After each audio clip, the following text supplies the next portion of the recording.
Okay, maaf ya terpaksa kacau korang makan. Okay, so salah seorang akan dapat blind box. So korang boleh pilih dekat sini. Okay, ibu dah nampak salah seorang yang ibu nak bagi hadiah blind box budak sekolah menengah. So ibu dah approach dia untuk bagi satu blind box. Kita tengok dia unboxing. So yang ni lah, ibu dah approach diorang. So sekali lagi diorang ni akan datang ambil blind box.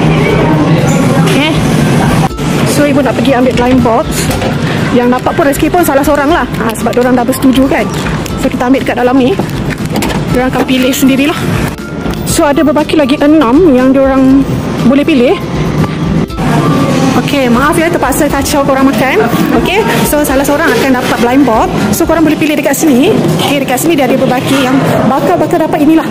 Okay, so boleh pilih. And then terus unboxing. Kita tengok rezeki dapat apa. So by the way dalam ni dia ada kad tau. So make sure tutup mata dulu, ambil dulu. Jangan tengok kad, tak surprise lah. So pilih dulu, tak boleh nak dapat yang mana. Bismillah. Bismillah terus Bismillah. Pilih. Okay, boleh ambil. So hopefully kan kalau boleh nak dapat apa. So boleh tengok kat tepi ni kan, kalau boleh lah nak dapat yang mana sama. Kita okay, kita tengok. So kita buka dulu, kita tengok dapat apa. Ni semua satu kelas ni. Satu kelas. From apa?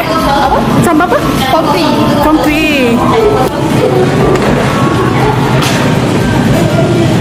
Okay.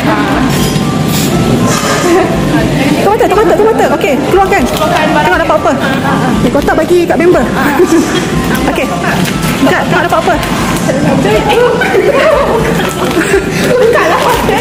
Bukalah mata. Tak itu ni dia ada tempat tarik dia. Dekat sini. Dapat apa? Dapat yang tu. Apa dia nak? Oh cantik. Oh okey. So dia dapat yang ni. Okey, so yang ni boleh gantung dekat beg. Okey, suka tak? Suka. Memang dia pilih yang hitam ni. Dapat yang hitam juga. Okey, congratulations. Izinkan masuk dalam TikTok boleh? Boleh. Okey, terima kasih banyak tau. Bye bye. So kalau katakan ibu terjumpa ada budak kan, ibu akan approach lah, tanya awak nak blind box ke tak kan. Lagi kalau katakan orang tegur ibu pun, ibu akan tanya jugalah nak blind box ke tak. Tadi ada dengan Hera sekali, betul?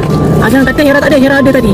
Ibu suruh Hera yang cakap dengan kakak tu pergi tanya kakak tu dia nak blind box tak. Malu pula si Hera ya. So ibu lah pergi approach tanya ada tak yang nak blind box. Tanya ada tak blind box, siapa yang nak blind box, boleh tak salah seorang nak unboxing blind box ke, korang boleh ambil blind box tu.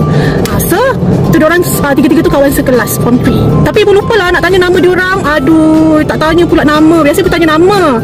Sebabkan itulah, tak apalah. Janji dia happy kan. Tapi ibu tahu dia form 3 lah. Okay, so itu rezeki dia. So kita tengok next siapa punya rezeki pula untuk ibu bagi blind box ni. Yang blind box kali ni memang antara favourite kita orang jugalah. Sebab dia comel. Lepas tu kalau ada rezeki dapat 2 mata kan. Macam tadi dia memang dapat yang hitam tu, memang rezeki dia lah. Dia nak yang hitam tu. Okay, bye. Ada loceng. Ada loceng kan. Ada loceng. Itu yang best lah.